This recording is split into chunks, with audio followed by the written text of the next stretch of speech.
Eu sou Rebeca Braga. E eu sou Alexandre Lara. E nós somos o Casal Reab.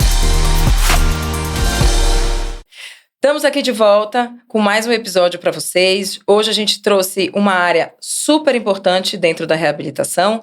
E para falar dessa área, eu trouxe uma pessoa que para mim é muito especial, estava no meu convívio nesses longos períodos de hospital, de internação e atuação com o paciente hospitalizado. Eu vou apresentar a vocês a Leandra, ela é fisioterapeuta. Muito obrigada, Lê, por ter vindo conversar com a gente, por trazer um pouco desse olhar da fisioterapia. A nossa ideia, sim, é trazer também, mesmo eu sendo terapeuta ocupacional e ele sendo fisioterapeuta, é trazer colegas de profissão para que a gente possa também acrescentar, não só na nossa experiência, falar só da nossa experiência, mas também a experiência dos nossos colegas para poder contribuir melhor com vocês. Lê, muito obrigado. Vou pedir para você se apresentar, falar um pouquinho de você para a gente começar o nosso bate-papo. Gente, obrigada pelo convite, fico lisonjeada, tá? Muito obrigado. Bom, eu sou a Leandra, eu tenho 40 anos, eu sou formada há quase 20 anos, a gente descobriu isso agora fazendo as contas. Eu segui minha carreira dentro do hospital, eu fiz fisioterapia respiratória pela Unifesp em 2006, aí segui uma trajetória dentro da fisiologia do exercício, com uma pós-graduação, depois eu segui meu mestrado nas ciências da reabilitação, trabalhei mais com paciente pneumopata, mas trabalho na área hospitalar desde a minha formação, assim, em 2007, 2006, né, comecei. Trabalhei muitos anos na área hospitalar, em um hospital específico aqui de São Paulo, onde a gente percebe junto com a equipe multiprofissional e entende a área de atuação de cada um, o quanto é importante, né, a comunicação e entendimento de cada área. Então, a gente aprende realmente a trabalhar com o paciente, a lidar com a equipe multiprofissional. Isso depende também de muita maturidade, né, profissional. Depois de anos de formado, você vai se entendendo dentro do teu espaço. Mas obrigada pelo convite. Legal. E, Lê, a fisioterapia, né, como a gente sabe, é uma área muito requisitada quando a gente fala de reabilitação. É uma área muito ampla em termos de atividades que podem ser executadas.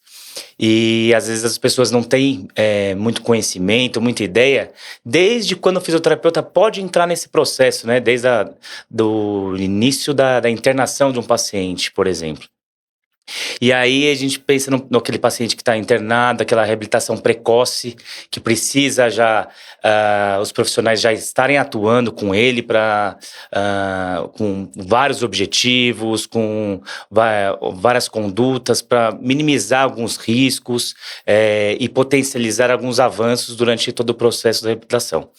Desses pacientes internados, o que você pensa da reabilitação precoce? Quais são os desafios, as dificuldades que o fisioterapeuta encontra? Bom, primeiro, a fisioterapia é uma profissão razoavelmente jovem, né? A área de atuação dentro do hospital, nem minha mãe sabia o que a gente fazia, como a gente atua. Eu acho que veio até a calhar com a pandemia, né, sobre a atuação do fisioterapeuta intra-hospitalar, tanto dentro das unidades de terapia intensiva, quanto a semi-intensiva, unidade de internação. Pensando também na fisioterapia respiratória e na mobilização precoce, né? Então, o fisioterapeuta dentro da área hospitalar, ele tem a função de, desde a admissão desse paciente, avaliá-lo, ter um entendimento da patologia, quais alterações funcionais que aquele quadro pode gerar, ter um entendimento de como esse paciente era previamente, para a gente elaborar um plano terapêutico e ter um entendimento de objetivos, como que eu quero entregar esse paciente, pensando já na alta dele, né? Trata essas alterações ocasionadas pelo imobilismo, pelo fato de ficar internado muito tempo, e também faz prevenções, né, de complicações intra-hospitalares. Então, se a gente for parar para pensar em fisioterapia respiratória, que já é bem difundida, né, dentro das unidades de semi-intensiva e UTI, então, do manejo da ventilação, da remoção de secreção, mas hoje é muito atual essa questão da mobilização precoce, né? Eu me recordo que na faculdade, dentro dos estágios da faculdade, não se falava sobre sair do leito com um paciente entubado, um paciente, sei lá, fazendo hemodiálise ou fazendo qualquer uma outra intervenção, né? Isso é muito jovem. Os desafios que eu vejo hoje dentro da mobilização precoce, dentro do hospital, são vários. Acho que o primeiro deles é a questão educacional da equipe multiprofissional. Às vezes, o médico não sabe indicar, o enfermeiro, o técnico não sabe para que o fisioterapeuta está lá, e o fisioterapeuta também não se impõe e não comenta qual que é a necessidade, e aí fica todo mundo ali, né, naquele manejo talvez inadequado. Então, eu acho que a comunicação é importante, o alinhamento é importante. Então, pegou o plantão de se comunicar, como é esse paciente, como está a clínica desse doente, quais são as possibilidades desse paciente hoje, quais são as perspectivas, inclusive, né?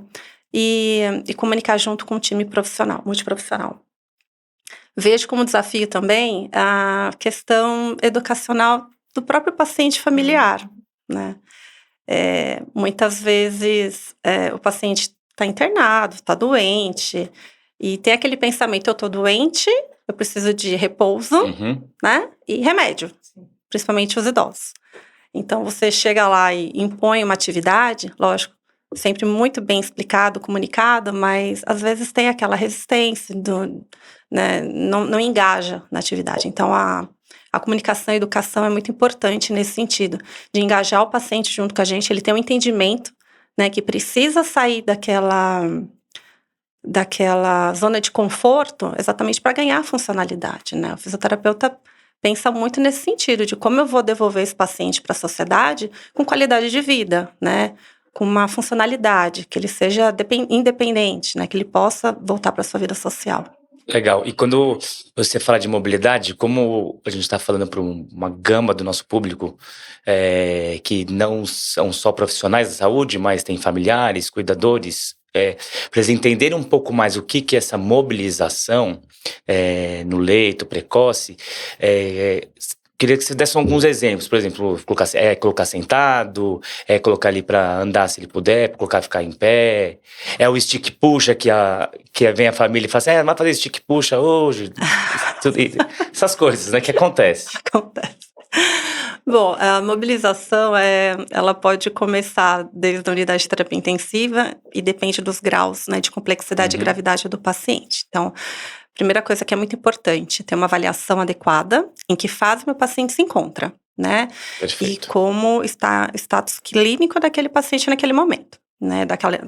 Do ponto de vista que a gente consegue observar e analisar o que eu tenho que fazer, qual que é o meu plano e qual vai ser o meu objetivo diante daquele cenário, né? Então, a mobilização, eu vou dar alguns exemplos. O paciente ele está entubado, sedado, talvez com uma sedação superficial, enfim. A fisioterapia pode fazer um stick puxa, como que é? Stick puxa. Trava-língua. Pode fazer um stick puxa? Pode. Mas a gente tem outros recursos além, né? Então, você pode fazer eletroestimulação para você, que são eletrodos Legal. que coloca na musculatura, né? E recruta músculo, pensando, não que eu vou ganhar força naquele momento, mas manter uma integridade da musculatura, pensando depois que eu tirar esse tubo e começar a ter uma atuação aí de ganhar função com esse paciente, né? O paciente muito tempo deitado, acamado, você pode estimular posturas mais altas, que é o sentar no leito, né? Treinar o tronco, o ficar em pé. Acho que a gente tem que pensar que é muito parecido com criança, o desenvolvimento neuropsicomotor da criança, né? Eu falo muito isso pro familiares que ficam mais ansiosos, né? Mamãe tem que andar, né? Tem que andar. Quando vai andar? A primeira Quando a pergunta mamãe é vai essa. andar? Então, veja bem. E aí, é nesse momento que você explica, veja só. Hoje, para ela ganhar essa função, a gente tem várias etapas, assim como na criança. A criança, ela não anda se ela não rola, se ela não senta, se ela não fica em pé, né? Se ela não ganha força de membros inferiores, de tronco. E assim a gente vai seguindo exatamente nesse conceito, né, de ganho de mobilidade. Então, para o paciente internado é mais ou menos isso, para os pacientes mais graves, né? E tem uma coisa também, quanto mais o paciente fica deitado, mais o paciente vai perdendo o que a gente chama de fibra muscular, que é a força. O paciente está fraco, está emagrecido, ele está perdendo fibra muscular. O quanto mais a gente, como um reabilitador, entrando com a ideia da reabilitação precoce, quanto mais a gente consegue, pelo menos nesse momento, eu não vou ter um enfoque de aumentar arrancar uma fibra muscular, mas eu vou pelo menos tentar manter o que ele tem. Prevenir com que ele tenha entre nesse quadro de, às vezes até desenvolve até polineuropatias, enfim, justamente por conta dessa não mobilização. Então eu acho que é muito desafiador esse trabalho na UTI, por todas essas questões que você trouxe. Acho que eu, como TO ainda, nas intervenções que eu tive que fazer e que eu tive a oportunidade de fazer, descobri que foi uma área que eu descobri que eu gostava muito de atuar, porque antes eu dizia, meu Deus, é muito fio. Hoje em dia eu olho e fico, nossa, vamos lá, o que a gente pode fazer pelo paciente? Então, para mim foi uma área que eu me descobri um pouco mais, mas nisso, começando pela educação, porque é muito difícil, as pessoas olham e falam, terapia ocupacional? Na UTI? Fazer o quê? O paciente tá grave. É grave que a gente começa. É grave que a gente começa, porque só aí que a gente vai garantir um desfecho melhor lá na frente, um retorno da funcionalidade melhor lá na frente. Então, acho que não é fácil. Não é fácil porque exige segurança nossa do que a gente está fazendo, exige adesão do paciente, da família, e exige também a adesão da equipe como um todo. Então, por exemplo, às vezes eu ia trabalhar com um paciente, eu ia trabalhar tronco. Não, eu ia trabalhar... Eu lembro banho, a gente começou a bater nessa tecla. Quando esse paciente vai para o chuveiro? Quando o paciente estava estável clinicamente. Mas isso não sou eu. É eu querendo recuperar uma atividade de vida diária do paciente. Tomar banho no chuveiro, uma coisa super simples. Mas isso envolve toda a equipe. Esse paciente pode sentar, esse paciente usa tráqueo, a físio vai acompanhar o banho dele, ele usa a válvula de fala, pode usar a válvula, vai com válvula, vai sem válvula, você vai saber dizer isso muito mais do que eu, porque eu só dizia, gente, me ajudem, eu quero levar ele pro banheiro. Vai com bipap, vai sem bipap. Vai com bipap, vai sem bipap. Era isso. Então a gente meio que causava nesse sentido. Mas, gente, paciente que está internado há 3 meses, voltar a tomar um banho de chuveiro, faz toda a diferença.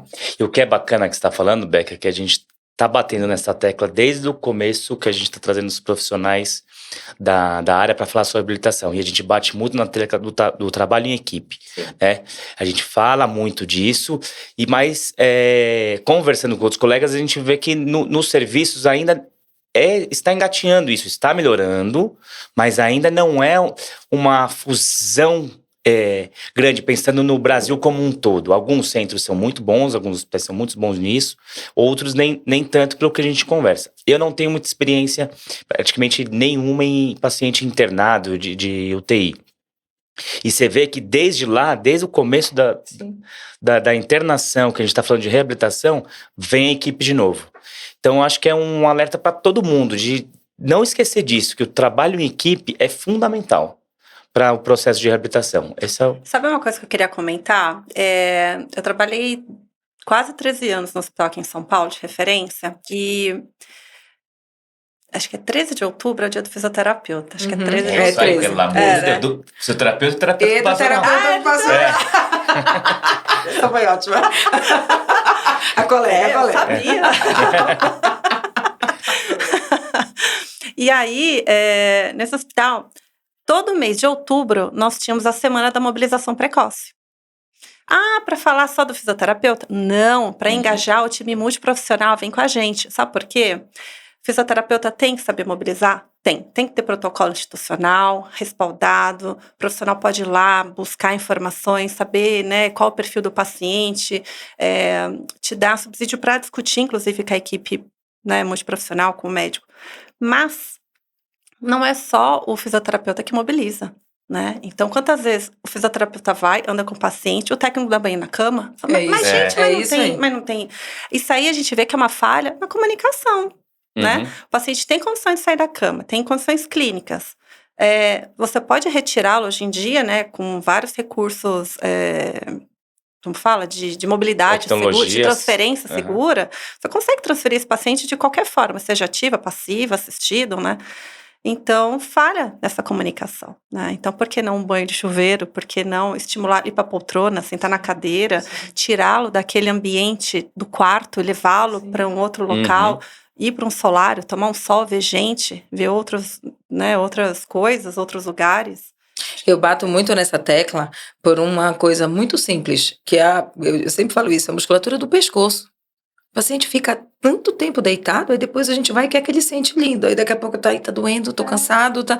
E quantas vezes esse paciente foi transferido para poltrona, ou quantas vezes ele, mesmo no leito, foi colocado para ficar sentado sem apoio, sem apoiar tudo aquilo de travesseiro.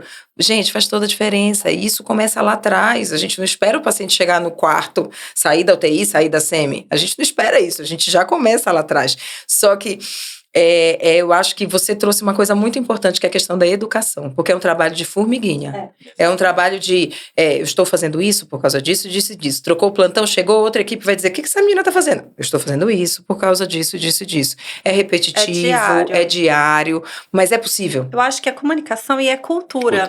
Para você estabelecer uma mudança cultural, demora muito tempo. E é realmente um trabalho de formiguinha. É muita orientação, é muita informação, é muita educação.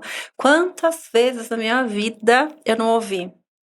Eu deixei meu paciente bonitinho ali na cama. Aí chegou a fisioterapeuta e tirou o paciente de lá e andou e movimentou, não sei o quê. Que bom! Que bom! Mas isso há muito tempo atrás, né? Mas ainda tem pessoas que se incomodam com tirar o paciente da zoninha de conforto dele ali, né? Não, mas isso, aí eu sentia muita diferença quando eu chegava, por exemplo, numa ala em que as pessoas já me conheciam. Então, por exemplo, se eu chegava numa ala que você estava lá, provavelmente você era a primeira pessoa que eu ia falar. Porque aí chegava uma enfermeira e ia dizer, mas a Leandra conhece a Rebeca. E aí, daí eu ia me apresentando, ia pelas beiradas, até me infiltrando, até as pessoas entenderem, aquela ali é a TO. Então, no final, eu já sentia isso, que a maioria das alas que eu andava, o povo dizia, já chegou gente me parar na UTI. TO, você é TO, não é? Sou TO. Nossa, eu tô precisando de você, não sei nem como acionar. Então vem cá, o que você precisa? É isso, tá aberto para poder dar essa assistência. A pessoa tá precisando de mim por algum motivo. Pode nem ser eu, mas eu posso orientar qual é a profissional ou qual é a pessoa que vai conseguir ajudar. E qual é o melhor momento, de repente, qual é o melhor momento, talvez exatamente. Aquele momento não seja o mais adequado. Exatamente. Mas eu acho que na pandemia, Lê, ficou muito visível o trabalho, sabe, da reabilitação precoce. Eu lembro que na primeira onda a gente não entrou. TO praticamente não participou no Einstein, né, no hospital que a gente estava falando. A gente trabalhava, mas quando o paciente já entrava... Porque, na verdade, gente, o foco era sobrevivência naquele momento. Então, você estava, assim, totalmente na linha de frente, porque você é uma fisioterapeuta respiratória e, naquele momento, você tinha que auxiliar a manter o paciente vivo. Nossa. Só que depois de um tempo, Lê, quando esses pacientes começaram a sobreviver, eles vinham tudo lá para o centro de reabilitação. Você ainda estava tocando os que estavam vindo e a gente começou a pegar tudo para reabilitar do zero. Porque lá atrás, a gente ainda não estava com essa ideia, porque era muita instabilidade respiratória. Eu acho que até tinha essa ideia. Mas não conseguia, eu acho que não é, talvez não tinha braço nem perna para isso. Exatamente. Você falou melhor isso. Porque assim, eu lembro na minha unidade de 40, acho que eram 40 e poucos leitos, tinha dia que tinham 20 e poucos entubados. E o restante na berlinda ali, né? Então você fala assim, poxa, você vai dar prioridade ao quê? Pra sobrevivência. Sim. Né? Mas a gente sabia dessa falha. Que pena, não tenho condições de dar um estímulo motor para esse paciente neste momento. Mas o bom que teve um pensamento de reviravolta, tipo, isso também alertou muita coisa, que não é uma falha, a gente estava no meio de uma pandemia. Sim, não. Assim, é guerra, a gente estava no meio de uma guerra que o objetivo principal é a sobrevivência. Mas ao mesmo tempo, quando existe uma guerra e a gente tem esse espírito mais... de batalha, aparecem várias outras oportunidades. Que eu acho que é isso também que aconteceu nos hospitais hoje em dia. Não, mas de estar fazendo intervenções mais precoces, Sim. de estar chamando outros profissionais para estar atuando no paciente, independente da pandemia ou não, já teve esse alerta que é importante. Não, e eu acho que depois... A hora que o manejo com esse paciente começou a ficar mais estabelecido, mais seguro para o profissional, é isso. A gente começou a entrar um pouco mais, o fisioterapeuta começou a ter braço para poder olhar um pouco mais sobre a ótica da reabilitação precoce no sentido motor, falando somente do motor, tentando separar um pouco do respiratório e do motor. E aí... a gente começou a trabalhar com os pacientes bem graves, bem graves. E a gente, que eu falo, o pessoal da terapia ocupacional, porque vocês já estavam trabalhando antes. Mas aí a gente foi com a ótica do que eu posso favorecer qualquer participação, comunicação, porque muitas vezes pacientes estavam traqueostomizados e a gente não tinha era muito difícil porque não tinha movimentação ativa. Então, a gente foi tentando entrar facilitar essas dificuldades. Então, tinham várias dificuldades, mas assim, o que eu acho que ficou muito notório foi o quanto colocar o paciente mais cedo de pé, o quanto andar com o paciente mesmo cheio de fio, mesmo traqueostomizado, mesmo N coisas. Como era isso, Lê? Como foi esse desafio nesse período? Desafio. Como foi, assim, tentar usar esses recursos, colocar o paciente em pé? E aí, assim, eu citei a pandemia, mas eu acho que é sob a ótica desse paciente mais grave. Bom, foi um desafio porque tinha uma limitação de recursos humanos dentro da unidade, né, e diante de muitos pacientes graves que necessitavam da reabilitação, tanto respiratória quanto motora. Pacientes complexos, do ponto de vista fisioterapêutico, porque é o paciente traqueostomizado, que você mobiliza, o paciente descompensa, e aí você está no momento de desmame, aí você tem que, né, balançar os pratinhos ali para que a coisa seja mais equilibrada. Bom, trabalhando dentro do Einstein, eu tinha recursos para isso. Tinha prancha, tenho cicloergômetro que dá biofeedback para o paciente, dispositivos que são ergonômicos, inclusive para a gente, né, para colocar o paciente em pé, Saraplus, entre outros dispositivos. Então, isso facilitou o manejo. Mas, mudar um pouquinho o mindset também dos fisioterapeutas que estavam na área de atuação, ali na linha de frente, né, no sentido de, gente, vamos avaliar qual que é a real necessidade do paciente e em cima dos objetivos. Né? Aquela velha história, não adianta eu treinar bracinho ali se o paciente não senta na beirada da cama, não tem pescoço, não tem tronco. Então, assim, qual a função, entendeu? Então, às vezes a tua terapia pode ser curta, porque são pacientes complexos, então você pode fazer uma terapia um pouco mais curta, mais objetiva, né? Então, bota o cara no beira-leito, que já tá ótimo, estimula trocas posturais, vira de um lado, vira para o outro, estimula músculos ali que o paciente não tá utilizando há tanto tempo, sabe? Então, acho que foi um desafio tanto nesse sentido, tanto de estimular a equipe a vamos pensar, vamos avaliar melhor, vamos identificar os desfechos, inclusive os resultados, né? Vamos ter um plano terapêutico um pouco mais focado, porque era muito paciente, muita gente. E lógico, tinha recursos? Tinha. Mas eram muitos pacientes. A gente, inclusive, tinha um planejamento olha, tal dia eu uso, tal dia outra unidade usa, né? Aquela coisa dos mini objetivos, né? Existe um objetivo macro e os mini objetivos que muitas vezes é o que dia a dia que vai levar ele a alguém ao macro. E muitas vezes a gente só pensa no macro e esquece os minis, que é muito importante dentro desse processo, né? Sim. É muito bacana. E aí, pensando na deshospitalização desses pacientes, como o fisioterapeuta fala assim, olha, agora esse paciente está de alta hospitalar. Existe uma conversa com a equipe? O médico que vai dizer se o paciente... O que o paciente precisa, se vai dar alta, não vai, ou existe umas reuniões de equipe, umas conversas nesse sentido. Eu não posso falar por todos os lugares, né? Eu acho que... na sua experiência. Haverá uma divergência muito grande, Sim. certamente, né? Entre hospitais públicos e privados aí. Mas, planejamento de alta acontece desde que o paciente foi admitido, né? Então, para entender o grau de complexidade desse doente e faz-se um entendimento aí mais ou menos de tempo de planejamento de alta, de acordo com antibiótico, seja lá o que for. Lógico.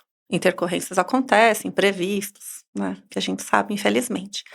Mas existem discussões diárias, reuniões diárias, e pega, assim, focos rápidos, importantes e objetivos. Como que está esse paciente do ponto de vista neurológico, como que está a parte medicamentosa, como que está a parte ventilatória, como que está os acessos, posso tirar acessos que estão lá desnecessários? É um start, sabe? Dá para tirar, porque isso daí vai aumentar o risco de infecção hospitalar. Como é que está a parte de mobilização? Ele já está andando, não está andando, está saindo do leito, por que que não está? Então, essa discussão faz com que abra a nossa cabeça no sentido assim, o paciente está perto da alta. Fulano, senhor fulano, o senhor tem escada em casa? O paciente, de repente, ele fez uma cirurgia de joelho. E aí nós treinamos o caminhar no corredor, com a dor, olha, tem que andar assim, assim, assado. Aí ele se depara na casa dele com escada. Ninguém treinou ele com uma prótese de joelho a subir e descer a escada, entendeu? Então, a gente tem que ter esse pensamento, né, de como é em casa e tentar fazer um planejamento, uma organização junto com o time multi. A alta nunca pode ser, como que eu posso falar? Pode ser um espanto pro paciente. Não pode ser, queria usar uma palavra, eu esqueci, não pode ser uma surpresa. Entendeu? Porque o paciente tem que estar ciente, porque ele tem que se organizar, a família tem que estar ciente, a gente tem que orientar e educar, a gente tem que pensar, junto com a equipe multiprofissional, se da parte de mobilidade, de transferência, porque ele chega em casa, ele não sabe nem como que vai tomar banho, como que ele vai subir a escada. A cama tinha que ser uma cama, de repente, adaptada. Lógico que a gente tem vários graus de paciente. Às vezes ele vai de cadeira e a cadeira não passa nas portas, né? Aí ele chama TO. Né? Ou então chama TO, tipo assim, o paciente vai de alta hoje no final do dia, aí liga cedo. Oi, TO, você consegue vir aqui avaliar porque o paciente vai de alta e ele precisa de uma cadeira de rodas, tipo, no dia? Essa é uma pergunta bacana que, como eu não sou do hospital, eu posso fazer para vocês. Existe uma pesquisa prévia, porque assim, esse paciente está à beira de uma alta, certo? Todo mundo se conversou, está próximo de uma alta. Já nesse momento, já existe um estudo com a família, fala assim, olha, onde é que você mora? Como que é a porta? Traz as medidas das portas, o teu banheiro tem acesso, a cama, qual a altura da cama, enfim, existe essa conversa com a família? Isso é comum? Nos pacientes que são acompanhados pela terapia ocupacional, sempre. Tá. Sempre isso, e é bem o que você falou. Quando a gente começa a sentir que a conversa começou a mudar um pouco o tipo de gravidade, não, antes a gente estava tratando a doença, agora a gente está deixando ele mais apto para. A gente já começa. Como é a casa, muitas vezes a gente pede foto, a gente dá um roteiro para eles tirarem a medida da porta do banheiro, box, a gente lista mais ou menos, e de acordo com as fotos que eles trazem, a gente consegue orientar. E isso dá para ser feito, gente, e tudo bem, a gente está falando num contexto de Einstein, mas assim, isso dá para ser feito. Hoje em dia todo mundo tem um telefone mesmo, meio o mais simples que seja, mas ele tira uma foto. Então o paciente consegue trazer uma foto, você consegue orientar onde põe a barra, ou o tamanho de porta, tira a medida, a gente orienta exatamente onde tira a medida, para que o paciente tenha tempo, porque o que acontece? Muitas vezes esse paciente vai de alta, se a gente não faz isso antes, o paciente não tem tempo de fazer a adaptação da casa. Então, quanto antes a gente conseguir intervir nesse sentido, mais tempo o paciente vai ter para poder preparar a casa para receber ele. E no Einstein tem uma equipe de deshospitalização também, né? Legal. Que pensa em questão de home care, o que esse paciente precisa. Mas, às vezes, acontece uma alta surpresinha para a família, para a gente, para todo mundo. Principalmente do ponto de vista respiratório. Poxa, mas o paciente ainda usa oxigênio, a gente não solicitou nada, e tem que ligar lá para o médico titular e falar, olha, esse paciente precisa disso, disso, disso, posso orientar a família, mas eu preciso de uma prescrição. Então, também acontece. E digo mais, não são todos os hospitais que pensam nessa alta planejada, né? Dessa questão dos pacientes crônicos. Isso que eu ia comentar agora. Vou falar por quê. Hoje eu tenho uma empresa que presta atendimento domiciliar, né? Nossos pacientes são pacientes diferenciados, que vêm de grandes hospitais aqui de São Paulo. E a gente tem muita surpresa. Chegar lá, é uma cama totalmente inadequada, não tem barras, não tem acesso a nada, ninguém foi orientado no questão de como transferir o paciente. Eles não sabem nem que existem dispositivos de transferência, cadeiras diferenciadas. Então, você tem que fazer toda uma orientação desde o começo, de coisas simples. Lê, a gente teve um episódio, acho que foi nosso terceiro episódio, quarto episódio, que foi com a Nath, ela contando, ela tem uma tia que ela super ajuda, e ajudou no processo de internação, a tia dela teve um AVC. E a Nath foi uma das pessoas que startou na gente a ideia de criar o Casal Rehab, porque a gente, quando conversou com ela, viu que ela estava completamente perdida, sem informação básica, assim. E aí, quando a gente começou a gravar, eu falei, Nath, você vai falar da sua experiência. E foi muito bacana o episódio dela, porque ela falou exatamente isso. Ela falou, eu levei ela pra casa e ela, tipo, se eu não me engano, ela deixou a Teresa cair, não foi? Ela conta assim que ela tinha que ir no banheiro, não, tem que trocar fralda, tem que, tipo, eles não tinham sido orientados de coisas simples, básicas, e ela que foi atrás, ela levou em clínicas de fisioterapia que não tinha acessibilidade para a tia dela, ela foi assim, a história é bem assim, é bem, tipo, que a gente pensa... É a realidade. Que é, exato. Isso que eu ia falar. Acho que tá muito longe. É isso aí, é Isso que eu ia isso. falar, a gente tá falando aqui muitas vezes de hospitais de ponta, né? Se a gente pensar no Brasil como um todo, Isso. tem muito mais hospital com menos recurso do que a gente tá engajado. Então, acho que fica também de alerta para os outros profissionais da saúde de ter esse olhar também. Às vezes você não tem uma TO no teu hospital, no teu centro de reabilitação, enfim, que seja, mas você pode ter esse olhar e falar assim, poxa, deixa eu ver como que é a casa desse paciente, porque eu sei que ele vai sair com essa cadeira, a cadeira pode não ser adequada ou pode ser adequada, mas ela não vai passar na porta, então eu preciso saber se ele consegue chegar até entrar dentro de casa com a cadeira, ele consegue se locomover dentro de casa com a cadeira, ele consegue ir no banheiro, ele consegue fazer uma transferência da cadeira para cama, que às vezes é um casal de idoso, por exemplo. Então, esse olhar a nós da área da saúde, independente se a gente é especialista ou não, a gente tem que estar sempre no radar para a gente dar um melhor conforto para todo mundo. Não, né? E até se você tem a possibilidade de lançar a mão desse profissional, opa, esse paciente está indo de alta, será que ele tem cadeira? Vou acionar a TO. Não, o hospital que eu trabalho não tem TO, não tem... O que eu posso contribuir? Todo mundo da área da saúde. E é isso, a gente bate muito na tecla da equipe aqui. Mas a gente sabe que em situação de escassez do profissional, a gente tem que ajudar o paciente. O objetivo principal é o paciente, sempre. Centrar no paciente. E aí, isso puxa a minha próxima pergunta, que eu acho que ao longo do nosso bate-papo, você já foi falando, que era a questão da equipe. Eu tive a oportunidade, gente, de participar de uma aula para a equipe da Leandra, que é uma equipe só de fisioterapeutas, né, Lê? Só de fisioterapeutas, e a gente falou bastante disso, da questão. Eu fiquei muito feliz quando ela chamou exatamente por isso, que era uma aula só para fisioterapeutas, mas para falar do que eu faço, do que faz a terapia ocupacional e como a terapia ocupacional pode ajudar os pacientes que hoje já estão sendo atendidos por vocês, ou os pacientes que podem até vir. Mas fala um pouquinho da tua percepção da equipe em si. Qual a diferença, por exemplo, de um paciente que você vê que já tem uma equipe coesa, estruturada, e de um paciente que vocês entram e não tem equipe? Como que você lida com isso? Conta um pouquinho pra gente. É difícil, porque às vezes a gente entra em casos de pacientes que já tem uma equipe pré-definida, geralmente um home care, do convênio, que está lá prestando uma certa assistência. E a gente se depara com coisas bastante inadequadas, né?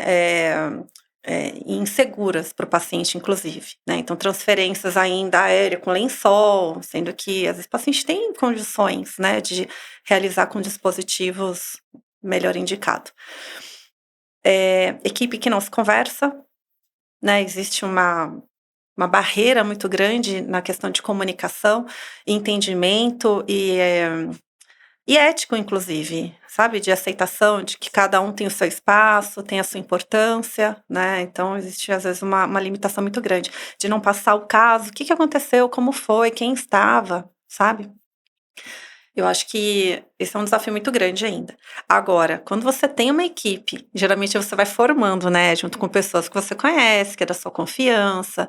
Então, você chama um fisioterapeuta, de repente, que tem uma formação em neuro, pega um físio da RESP, pega uma terapeuta ocupacional, pega uma fono, que às vezes a fono fica tão esquecida e elas são primordiais. Sim. Uma psicóloga para ter o engajamento do paciente no processo de reabilitação. A parte nutricional, que o meu paciente, se ele não estiver bem nutrido, com aporte calórico adequado, tudo que a gente faz vai por água abaixo, né? Entra no catabolismo, enfim. Mas aí quando você vê um time coeso, gente, o desfecho é muito positivo.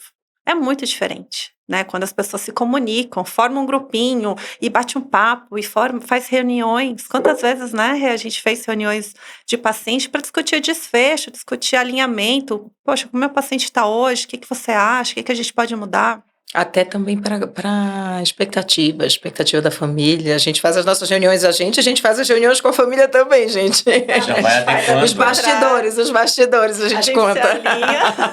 Mas é fundamental, né, para chegar com um discurso, não vou falar um discurso pronto, mas a gente alinhado ali dentro das perspectivas e conversar com a família, que às vezes o olhar deles está diferente do nosso, que infelizmente às vezes a gente tem caminhos diferentes. E é nosso papel também, né?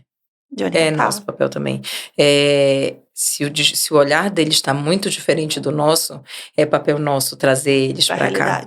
Então, por mais difícil que isso seja, acho que é uma parte bem delicada e por isso que quando a equipe tem a psicologia junto, dá um suporte muito melhor, mas acho que a gente precisa trazer o dado de realidade para o nosso paciente, para o nosso familiar, de que é isso. A gente está seguindo por esse caminho para tentar chegar e que a gente não tem como ter, como é que eu falo? Não é garantia de resultado. Nunca. A gente só sabe que a gente tem que investir. Então é isso que a gente sabe alguns pacientes que têm, né, um prognóstico funcional melhor, né, pela própria experiência. Tem outros que é sempre uma incógnita. Tem outros que você não dava nada e fala, caramba! Que isso? Uou, né? Olha só onde o nosso paciente chegou. Mas uma coisa que eu acho interessante, a gente falando de equipe, eu não falei do médico. A proximidade do médico é fundamental. Esse alinhamento. Então, os pacientes que eu tenho um médico próximo, para mim são os mais fáceis. Porque, olha, ele tá assim, assim, assado, o que você acha? A gente gera uma discussão de todo o time, facilita muito. Agora, quando a gente tem um médico afastado, isso prejudica muito o paciente, muito. A gente percebe isso também no nosso dia a dia, que isso é fundamental. Realmente é algo que faz muita diferença. E até a gente se sente também mais seguro, porque a gente está discutindo com um profissional que está cuidando da clínica do paciente, e a gente se sente mais confortável até de, às vezes, arriscar algo diferente, fazer uma atividade que seja diferente pro bem do paciente mesmo, sabe? A gente tem, eu trabalho com bastante fisiatras, neurologistas, e essa galera que é próxima, nossa, além da terapia ser mais criativa, fluida, a reabilitação, a evolução desse paciente é muito boa, porque ele não é só próximo comigo, a pessoa ela é próximo da família, ele é próximo do paciente. Então fica além de ser um tratamento humanizado, ele é de alto nível, vou dizer assim. Sim, e eu tô lembrando agora da fala do Fabiano. O Fabiano foi o neuro que eu vou falando e eu vou lembrando dos episódios que a gente já gravou. Mas o Fabiano foi o neuro que a gente gravou e ele falou assim, quem tá com o paciente dali mais próximo somos nós, né? Então, se a gente consegue ter esse contato e dar o reporte, assim, tipo, ó, ele tá assim, ele tá assado, a gente pode melhorar nisso, pode melhorar, até pro médico fica melhor. Na casa, a gente fala, né, tanto que o time hoje que eu trabalho, nós somos os olhos, muitas vezes, do médico que tá ali, né, no caso. Então, olha, para coisas que, teoricamente, não é nossa função. Então, olha, teve uma piora da urina, tá taquicárdia, o paciente tá assim, assim, assado. Você tem um olhar clínico voltado para isso, né? Liga, discute e as coisas vão se resolvendo de uma forma muito mais desenvolta, né? Mais rápida. Legal. E de centro de reabilitação? O que você pensa dos pacientes que vão para centro de reabilitação ou que só ficam em atendimento domiciliar? Ale, bom, vou falar... Eu tenho a minha opinião. Depois eu falo. Tá.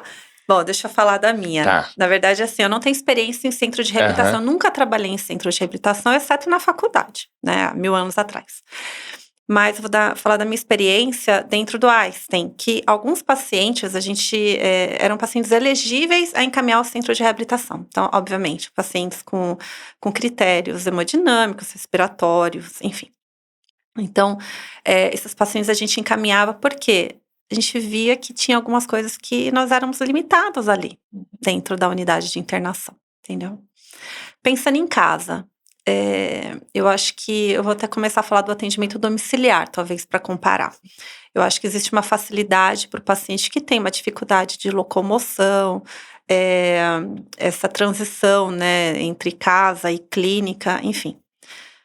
Mas tem pacientes que a gente atende no domicílio que a gente indica, olha, você precisa de um centro de reabilitação. E eu vou dar um caso de uma paciente, inclusive, vou ver essa semana.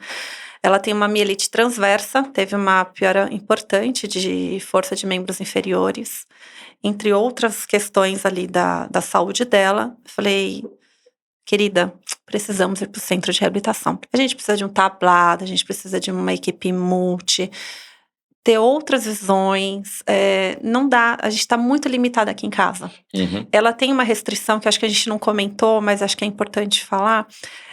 Ela tem aquela casa de carpete de madeira bem enceradinho. Então, há muito tempo eu já tinha indicado um Sara Plus, né, e outros dispositivos. E ela falou, não, vai arranhar meu chão. E eu entendo, porque é uma questão cultural, gente, é o chão dela, da casa dela, entendeu? Eu entendo. Então, essa paciente em especial, eu falei, a senhora precisa ir para um centro de reabilitação urgente. E ela foi, e tá lá, ainda não há vida. Mas eu não tenho essa vivência, tá? Mas eu acredito que possa proporcionar para o paciente, acho que uma experiência, inclusive social, que eu acho que é extremamente importante, né? Do paciente ver que ele não é o único no mundo doente ou debilitado, ele vê que existem outras pessoas, ter essa comunicação com outras pessoas é importante. Fora outros recursos que vocês têm, que a gente fica limitado no ambiente domiciliar. É isso, eu trabalhei 12 anos na CD, trabalhei 5 anos na PAI também, e o que eu vejo é, se todos os pacientes pudessem passar num centro de reabilitação, eu acho que seria fantástico. Muitos não têm condições, justamente por conta de locomoção, às vezes está muito acamado e realmente não consegue sair, tem alguma dificuldade. Mas o que eu indico para todos os meus pacientes que não tiveram essa experiência, eu acho que é fundamental eles entrarem num processo desse, para eles conhecerem outras pessoas com, às vezes com a mesma patologia, com outras experiências, com outras dificuldades, com outras facilidades. Então eu acho que isso é uma experiência adquirida para ele e para a família também, muito importante. Então eu acho que quem puder fazer uma reabilitação num centro de reabilitação seria fantástico. Qualquer centro de reabilitação. Hoje a gente tem vários centros de reabilitação no Brasil, de referência, espalhados pelo Brasil afora. Então, eu acho que isso é fantástico. E dos atendimentos domiciliares, a gente tentar trazer o paciente, tirar aquela sensação que ele está dentro do hospital. Que muitas vezes o paciente vai para casa, já compra uma cama hospitalar, ou já aluga alguma coisa, e parece que ele está dentro do ambiente hospitalar e ele está ativo, ele já está caminhando, ele já está fazendo várias coisas e parece que ele está dentro do hospital ainda. Então, tirar esse ambiente, não é porque ele foi para casa e ele vai receber terapia domiciliar, que ele precisa estar num ambiente hospitalar. Ele precisa estar um ambiente aconchegante para ele, para se sentir bem, mas não precisa. Eu vejo até. Eu falo para a Rebeca uma vez que você mostrou um vídeo de um paciente.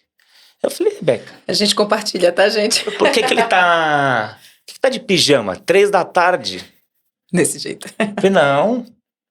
Vai ela para ele botar uma roupa. Porque vai tomar um banho, põe uma roupa. Quando ela trouxe outro dia, né? Que eu trouxe agora como ele estava, era outro paciente. Era outra pessoa, na verdade. Assim, com uma cara muito mais corada, mais alegre, mais feliz, sabe? Então, esse olhar eu acho que a gente tem que ter também, de tirar essa coisa de hospitalar porque tá no domicílio. E assim, quando for possível, porque às vezes precisa da cama hospitalar para ir de alta porque tá grave, porque ainda exige uma demanda de cuidado maior. Mas à medida que ele for, a gente também, como profissional, tem que ter essa atenção, né? E né? retirando os recursos que são desnecessários, ter essa visão. Opa, ele não precisa mais de tal recurso. Vamos transicionar para alguma coisa mais comum, né? Uma coisa mais simples. Concordo. Lê, acho que na sua fala você já trouxe alguns momentos a questão do Sara Plus, desses recursos que a gente tem. O Sara é um auxiliar para marcha. Tá, eu podia falar errado, né, gente? A TO tentando falar da física. Mas eu acho que a gente, pelo menos em São Paulo hoje, já tem uns recursos bons que a gente pode lançar a mão para trabalhar com esse nosso paciente. Como você vê esses pacientes, essas possibilidades? Então, eu vejo que você é uma que sempre vai atrás, onde eu posso alugar o Sara, porque isso ajuda o profissional a oferecer mais coisa para o paciente. Como que esse avanço tecnológico que a gente está tentando trazer devagarinho as coisas para o Brasil, a gente sabe que as coisas acabam chegando aqui em custos, a gente falou disso hoje, né, em custos mais altos, mas eu digo não só de meios auxiliares, mas como robôs e etc., que a gente já tem aqui, pelo menos em São Paulo. Como você acha que isso fez um diferencial na Físio, contribuiu mais com a nossa atuação, com a sua atuação? Antes, a possibilidade de você usar um recurso era só dentro do hospital, né? São recursos caros, tecnológicos, enfim. Hoje isso é possível levar para casa do paciente. Claro, não é de todo paciente, porque né, despende aí de altos valores são investimentos, na verdade, né? Hoje, dentro da minha empresa, a gente fechou várias parcerias, exatamente com empresas que locam dispositivos ou que vendem, que são representantes aqui no Brasil, exatamente para poder ter essa possibilidade para o nosso paciente, que muitas vezes vai para casa e não tem a mínima ideia que isso existe, né? Então, tem essas empresas parceiras que fazem a locação. Então, tem dispositivos de marcha, como o Sara Plus, que eu até achei interessante. Eles abriram o local, a Arjo, vou fazer aqui propaganda, a Arjo abriu o local deles para a gente fazer um treinamento para todo o time, porque não tem só o Sara Plus, tem o Sara Stead também, que é um dispositivo super bacana, pensando só em transferência, quando o paciente ainda não tem condições de andar. Acho que a gente pode até um pouco antes, falando das camas, que é um recurso... É primordial o paciente ter uma cama adequada, tanto pensando na qualidade do paciente, questões de segurança e questões de ergonomia, né, para os profissionais que estão ali na assistência. Hoje a gente tem os recursos de realidade virtual, então a bicicleta junto com óculos que simulam atividades externas, que é interessante, tem joguinhos de competição, super legal. As bicicletas, os cicloergômetros. Eu não tenho experiência com robótica, eu sei que está entrando aqui com tudo. Acredito que vocês, o Centro de Reabilitação, tenham mais vivência do que eu. Não tive contato na área hospitalar e domiciliar, não ainda. Própria eletroestimulação, eu acho que são recursos, e tem hoje eletroestimuladores com biofeedbacks também que são interessantes. Então, eu acho que tem muita coisa vindo, né? E a gente precisa se atualizar, né? Não pode ficar para trás. O que a gente pode usar de recurso que seja um diferencial para o nosso paciente, e fazer mão disso, né? E usar, saber indicar, né? Porque também a gente não pode fazer um mau uso dos negócios que são tão caros, né? E dispendiosos. E tem recursos que até no próprio centro de reabilitação tem, como o Luci Montoro, aqui em São Paulo, né? Luci Montoro, ACD, se consegue lançar mão de robótica, então o paciente mesmo pelo SUS consegue ter acesso. Eu acho que é o que você falou, a gente precisa conhecer. Porque quando a gente conhece, a gente sabe pelo menos indicar, mesmo que a gente não tenha domínio. Ou a gente vai atrás e vai aprender e vai ter domínio do recurso, né? Não, eu achei isso, falou de robótica, eu achei interessante. Lembra que eu te mandei, eu fui na Feira da Saúde, da Feira Hospitalar, e aí eu vi um bracinho que faz uma sustentação do braço. Gente, eu nunca tinha visto aquilo. Aí mandei pra você, não mandei? Foi. Falei, nossa, Rê, você já viu? Olha que legal. E assim, acho que é importante, inclusive, né? Lógico, a gente se informar, frequentar lugares, fazer um network, ter pessoas pra conversar, para se comunicar, compartilhar informações, discutir caso e não ter receio, não ter nenhum tipo de problema nisso, né? Não é uma falha tua. Exato. Acho que muito pelo contrário, né? As pessoas compartilharem informações, dividirem isso é fundamental. Quantas vezes não liguei para essa pessoinha? Rebeca, olha, tô com um paciente assim, assado, o que você acha? Você pode me ajudar? A Rebeca, eu faço isso em casa, aconteceu isso. Faz mesmo. E aí? E eu também faço, né?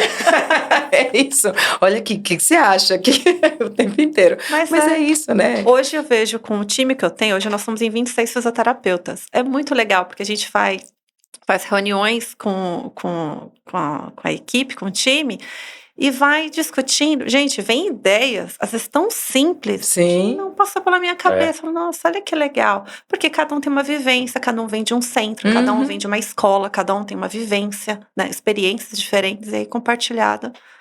Legal, certo, muito né? bacana. Muito bom, gente. A gente, se deixar, a gente Tem já muito foi... assunto, né? Tem assunto, muito assunto. Quero agradecer, Lê. Agradecer muito você ter vindo, ter contribuído tanto com a gente, com a sua experiência. Eu acho que é isso, eu acho que a fisioterapia é uma área muito ampla. Talvez mais para frente a gente traga alguém mais já de centro de reabilitação, até para a gente ter esses dois olhares, para a gente poder conversar também. Mas eu acho que a gente iniciando por esse olhar hospitalar, ajuda para as pessoas que estão assistindo, Com certeza. Clarear um pouco como é essa vivência, quais são os desafios que a gente passa do outro lado. Então, acho que você foi, assim, brilhante na sua fala, muito obrigada. Fala um pouquinho pra gente, tem o Instagram da tua empresa, pra gente poder colocar, pra gente poder colocar também, porque eu acho que isso é importante, gente. Sim. Gente de qualidade, a gente tem que divulgar. Sabe, eu vou falar rapidamente, tá? Como que foi tudo isso. Eu sempre quis ter meu próprio negócio.